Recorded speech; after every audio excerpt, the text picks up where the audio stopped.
Hello everybody.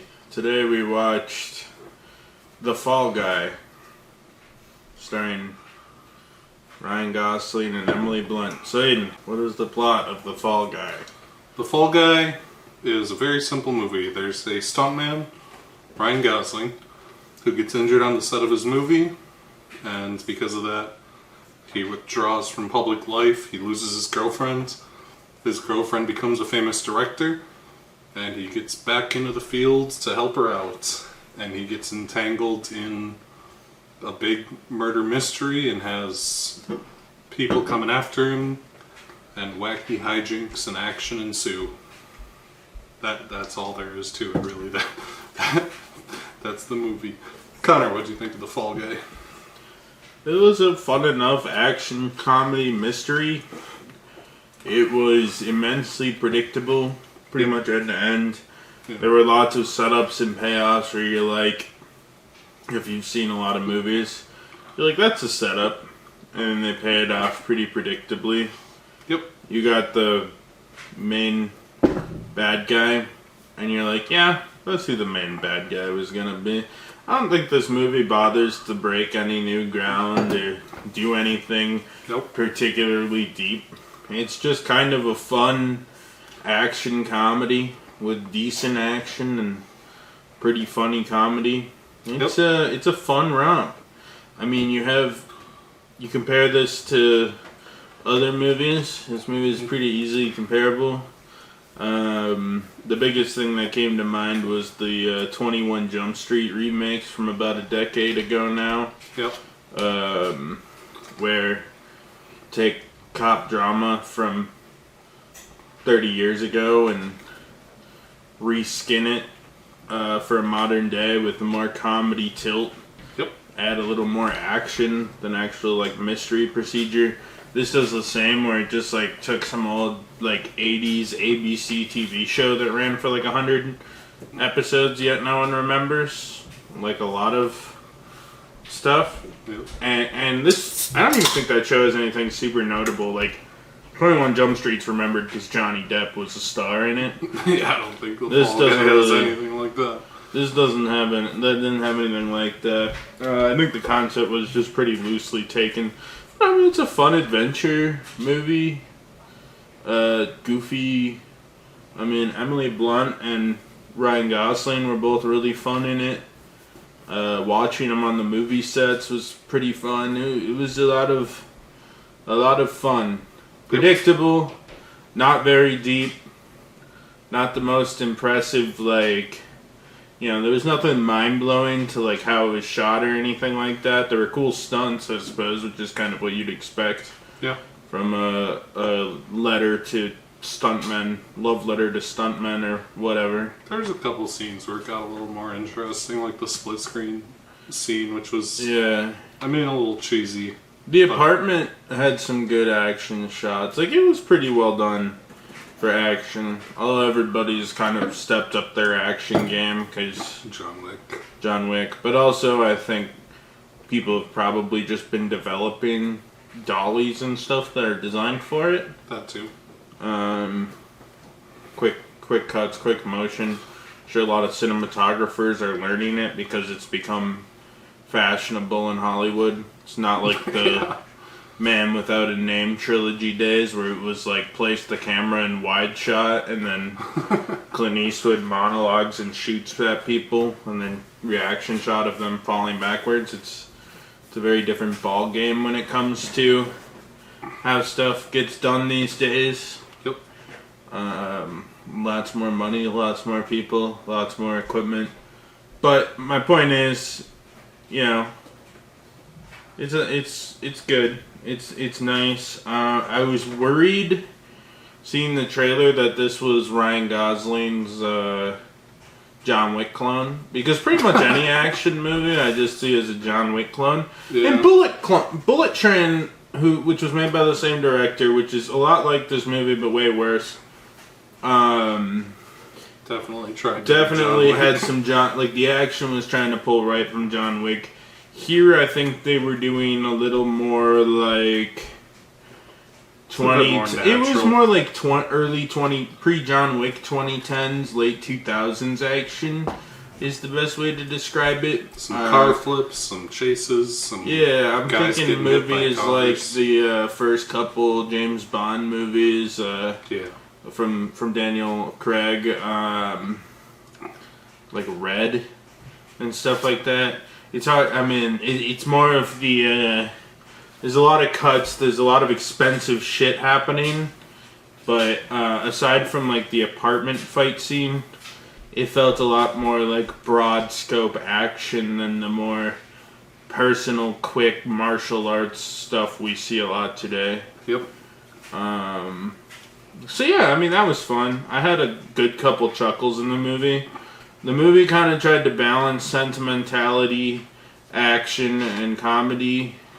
At none of them did they try to break any boundaries or do anything crazy, but Ryan Gosling is just one of the most charming stars, and Yep. he, especially these last couple years, and I think with like this movie and like Barbie as kind of his back-to-back films, it's definitely looking like he's trying to go more into the kind of cheesy, nice guy type persona that people have kind of built for him, Yeah. even when he was taking more serious roles like in Blade Runner or Drive and stuff like that.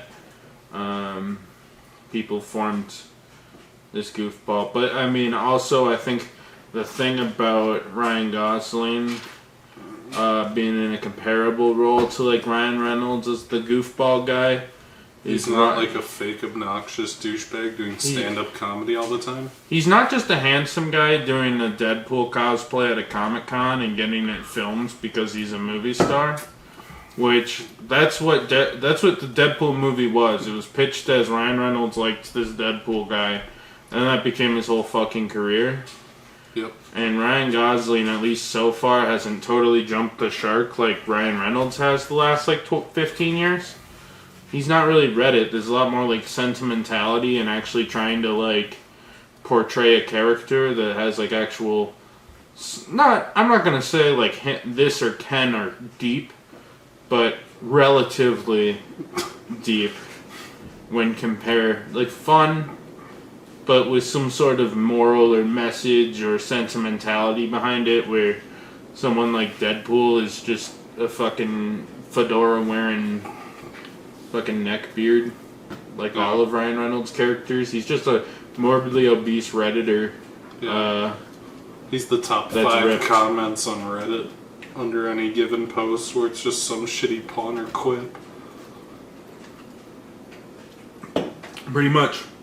So, Aiden, what do you think of Fall Guy? It's nice. It's simple. It's very straightforward little action comedy. Very reminiscent of 21 Jump Street, but not as good as that. But still pretty decent. I was thinking to myself during the first half, before I went to the bathroom, that it reminded me of Bullet Train, but not trying way too hard and not constantly obnoxious.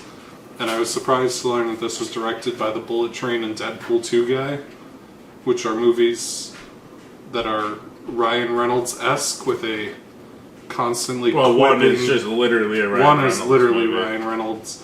One is a Brad Pitt movie where he plays Ryan Reynolds, And Ryan Reynolds guest stars, yeah. where they give constant obnoxious quips and never shut up and try way too hard to be like epic and funny. It's a simpler movie than we usually get nowadays. It's not super flashy action like John Wick. It's a simple, funny movie that's It's not really bogged down by lore either. Yep, it's a slightly worse version of 21 Jump Street, which I think is a really funny and good movie. Yeah. It also kind of has, like, early 2000s Jackie Chan vibes. A bit, yeah. Genuinely funny in a few places.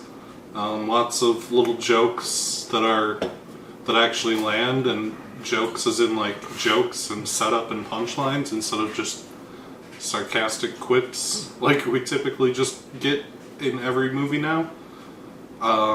It's a little bit sweet and heartfelt and genuine.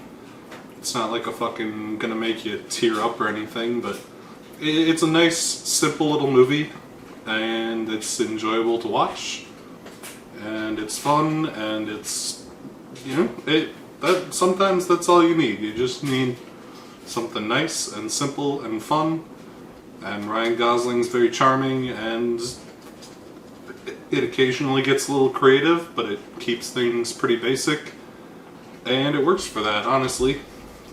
That's kind of all I have to say about it. It is a perfectly good movie.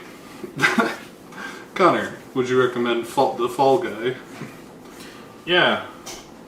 It's a basic, fun Hollywood movie. A good way to start out the summer blockbuster season on its beautiful first weekend. I mean, there's usually March has a couple weeks, but this is like the first real summer movie. And because summer's May now, May to December, March to December. Yeah. The summer season in movies, as long as it's not January or February. And even then, they try to sneak some stuff. No, but it's a good fun. I like that it's not like a lore movie. Like, I feel like Deadpool 3 is going to be exhaustingly lore heavy. And trust me, I love my lore, but I love just sitting there and not being challenged at all, but being like, yeah, that was kind of a sweet, fun It doesn't try to set anything up. It doesn't try to set anything up. It's not fucking obnoxious. Universe It's pretty funny. It's got pretty good action. I like the characters. It's not groundbreaking, but I hope movies like this are successful sometimes, so Hollywood can remember that sometimes you can just make a fucking movie. Maybe make a Fall Guy too, I don't care. But don't make it like the Fall Guy cinematic universe. Don't John Wick it either, where you're like Fall Guy 5, where now there's like all this lore where they're like, these are the fucking anal beads of the Fall Guys or something, because now like the guy, Sean Levy or something, directs it, and they write out Ryan Gosling's character and replace him with Ryan Reynolds or something, and then Ryan Reynolds is like, I can do stunts while I have 40 anal beads in my ass or whatever. They probably won't do a sequel or anything to this. But sometimes it's okay to just have like kind of a cute movie, you know? Yep. And it's got good action and all that shit. But Aiden, would you recommend The Fall Guy?